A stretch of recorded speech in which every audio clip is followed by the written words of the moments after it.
వారికి కళ్ళ ముందు కనిపించే దైవం అవుతుంది. లేదనుకునే అల్పులకి ఆమె కళ్ళు తెరిపిస్తుంది.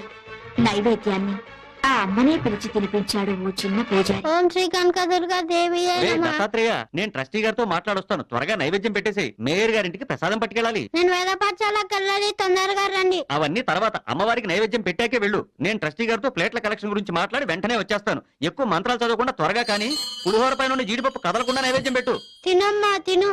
నేను